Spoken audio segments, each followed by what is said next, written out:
Hello everyone, ये है battle for the haven season 7 part 474। और अगर आपने प्रीवियस एपिसोड ना देखो तो लिंक डिस्क्रिप्शन में मिल जाएगा। सो पिछले एपिसोड में हमने देखा कि शाओजुआन सावन को अपनी ब्लड लाइन दे रहे थे।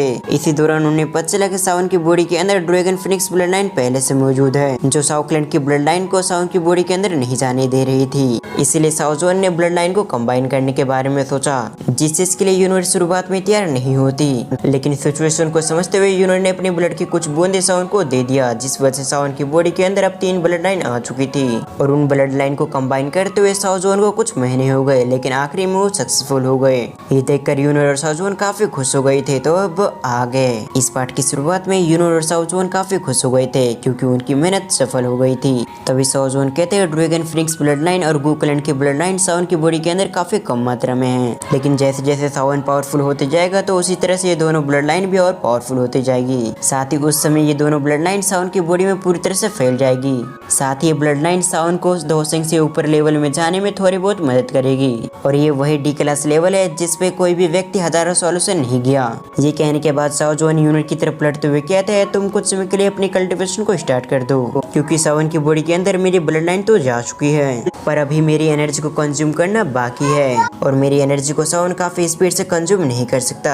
पर अगर सावन कुछ ऐसा करने की कोशिश करता है तो सावन को इससे काफी तकलीफ होगी, क्योंकि मेरी एनर्जी सावन की बॉडी के लिए काफी पावरफुल है। इसलिए सावन को धीरे धीरे इस एनर्जी को कंज्यूम करना होगा। शाओजुआन की बातों को सुनने के बाद यूनिवर्स ने भी नोट कर दिया, जबकि शाओजुआन यूनिवर्स कहते हैं इस जगह की एनर्जी भी काफी प्योर है, जिस वजह से अगर तुम इस जगह पे कल्टीवेशन करती हो तो तुम्हें भी काफी फायदा मिलेगा। ये कहने के बाद शाओजुआन की नजरें सावन की बॉडी पे आ चुकी थी। उसकी तरफ देखते हुए शाओजुआन अपने मन में कहते हैं, मैंने इस एनर्जी को अपने आखिरी समय में सील किया था और आज मैंने इस एनर्जी को भी तुम्हें दे दिया। साथ ही मैं उम्मीद करता हूँ मैं तो साओ क्लैन को बचाने में कामयाब नहीं हो पाया, लेकिन तुम जरूर हमारे साओ क्लैन को रिवाइव कर पाओगे।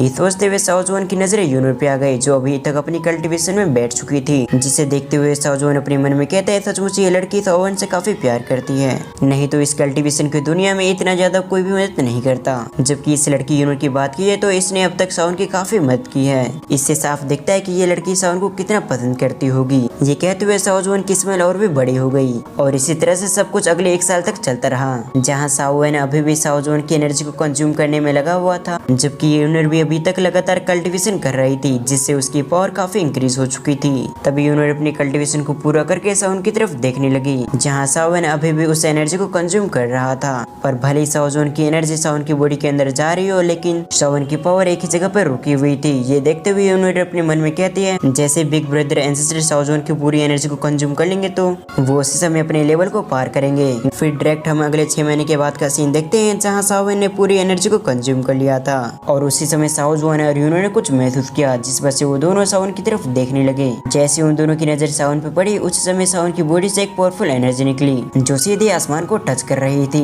ये देखने के साथ ही शाओजुआन कहते हैं उसकी एनर्जी इंक्रीज हो रही है, यानी कि उसकी पावर बढ़ रही है। शाओजुआन की इतना कहते हैं सावन की बॉडी के अंदर से भी काफी पावरफुल एनर्जी निकलने लगी, जिसने आसपास के माहौल को अपनी एनर्जी में लपेट लिया था। सावन जो अब तक 6 स्टार डोजिंग पे था, उसने उस समय अपने लेवल को पार कर लिया, जो अब हो चुका था 7 स्टार डोजिंग। लेकिन अभी भी ये एनर्जी नहीं रुकी थी, बल्कि ये एनर्जी तो और भी तेज हो गई, जिसके चलते सावन कुछ समय के अंदर 6 स्टार डोजिंग से 9 स्टार डोजिंग पर ब्रेक थ्रू कर लिया। पर अभी भी देखने से बिल्कुल भी नहीं लग रहा था कि ये एनर्जी अभी भी रुकने वाली है। ये देखते हुए दूसरी तरफ यूनिवर्स भी परेशान हो गई, जबकि सावन की एनर्जी को इंक्रीज होता देख शाओजुआन के भी एक्सप्रेशन चेंज हो गए। और ये चीजें कुछ समय तक इसी तरह से चलती रही, लेकिन कुछ समय के अंदर सावन का ऑरा धीरे धीरे करके कम होने लगा, जो देखकर शाओजुआन के चेहरे पे स्माइल आ गई। वो सावन की तरफ देखते हुए कहते हैं, ये लड़का अपने ऑरे को सप्रेस कर रहा है, और ये चीज सावन के लिए काफी बेहतर होगा कि वो अपनी एनर्जी को खुद से कंट्रोल करे। जब शाओजुआन ये सब सोच रहे थे, तब दूसरी तरफ शाओजुआन ने अपने ऑरे को सप्रेस करते हुए 6 स्टार डोजिंग पे फिर से ले आया था। पर इसके बावजूद इस बार की 6 स्टार डोजिंग की पावर पिछली बार से काफी ज्यादा थी, जो देखते हुए शाओजुआन ने कहा, इस लड़के ने तो अपने ऑरे को फिर से 6 स्टार डोजिंग तक लेके आ गया। जब शाओजुआन सावन के बारे में सोच रहे थे, तभी हम सावन को देखते हैं, जिसका ऑरा धीरे धीरे करके फिर से इंक्रीज होने लगा। पर इस बार सावन अपने ऑरे को कंट्रोल कर रहा था। ये चीज देखकर यूनर और साओजुन काफी खुश होते हैं और देखते ही देखते सावन का और लगभग 8 स्टार डॉजिंग के ऊपर आ चुका था। और इससे पहले सावन एक बार फिर से 9 स्टार डॉजिंग को ब्रेक थ्रू करता, उससे पहले सावन ने फोर्सफुली अपने लेवल को सप्रेस कर लिया, जिस वजह से सावन की पावर बढ़ने रुक गई और इसके अगले पल सावन ने अपनी आंखें ओपन कर ली। साथ ही जैसे सावन ने अपनी आंखें ओपन किए थे उसी समय सावन के अंदर से एक पावरफुल एनर्जी निकलती है जिसने आसपास की चीजों को पूरी तरह से डिस्ट्रॉय कर दिया। साथ ही सावन भी अपनी अंदर की एनर्जी को महसूस कर पा रहा था कि वो पहले से कई गुना पावरफुल हो चुका है। और तभी सावन की बॉडी के अंदर से ड्रैगन और फ्रिंक्स की पावर रिलीज होती है जिसने उस पूरी जगह को कवर कर लिया। जबकि ये देखकर यूनर खुश होते हुए कहती है, बिग ब्रदर कांग्रेचुलेशन कि आपने अपने लेवल को पार कर लिया। सीन शिफ्ट कर हम फिर से सावन को देखते हैं जो अपनी पावर को टेस्ट करने के लिए अपने हाथों को सामने की तरफ मूव करता है। सावन के ऐसा करते ही आसपास की स्पेस पूरी तरह से फट जाती है। ऐसी पावर को देखकर तो सावन भी सरप्राइज हो गया था। साथ ही वो अपने मन में कहता है, अगर इस बार मेरी फाइट गुया से होती है तो मैं काफी आसानी से उसे टक्कर देकर हरा सकता हूँ। शायद कुछ लोग गुया के बारे में भूल चुके हो तो मैं आपको बता दूं, मैं उसी गुया की बात कर रहा हूँ जो एडल्ट सेरेमनी के दौरान सावन को चैलेंज किया था और सावन को उसे हराने में काफी ज्यादा प्रॉब्लम आई थी। मगर अब सावन 8 स्टार डॉजिंग के पीक पे आ चुका था, इसीलिए सावन को अपने ऊपर कॉन्फिडेंस था कि वो काफी आसानी से इस बार गुया को हरा देगा। ये सब सोचने के बाद सावन की नजरें एंसेस्टर साओजुन पे आ गई जो पहले से कई गुना ओल्ड दिख रहे थे। साथ ही सावन को पता था उसके लेवल को पार करने में एंसेस्टर साओजुन ने काफी बड़ा योगदान दिया है। अगर एंसेस्टर साओजुन उसकी मदद न करते तो सावन इतनी जल्दी अपने 2 लेवल को पार नहीं कर पाता। ये सब सोचकर सावन ने एंसेस्टर साओजुन के सामने नील डाउन किया। जबकि दूसरी तरफ एंसेस्टर साओजुन सावन की तरफ देखते हुए कहते हैं, अब साओ क्लैन के पास एक बार फिर से मौका आ चुका है, इसलिए मैं उम्मीद करूंगा कि एक बार फिर से तुम साओ क्लैन को टॉप पे ले जाओ और जो चीज मैं नहीं कर पाया तुम उसे करके दिखा दो। ये सुनने के बाद सावन नोट करते हुए कहता है, एंसेस्टर साओजुन आपका बहुत बहुत धन्यवाद, साथ ही आपके कहे गए शब्द को मैं जरूर करूंगा। जिस पर एंसेस्टर साओजुन मुस्कुराते हुए कहते हैं, अगर तुम्हें किसी का सबसे ज्यादा धन्यवाद करना चाहिए तो ये लड़की है जिसने तुम्हारी 3 तरह की ब्लड लाइन को कंबाइन करने में मदद की है। अगर ये लड़की यूनिट तुम्हारी मदद नहीं करती तो तुम 3 तरीके के ब्लड लाइन को कंबाइन नहीं कर पाते। जबकि एंसेस्टर साओजुन की बातों को सुनने के बाद तो सावन एक पल के लिए सरप्राइज हो गया था और अगले पल उसकी नजरें यूनिट पे आ गई जो उसकी तरफ देखते हुए स्माइल कर रही थी।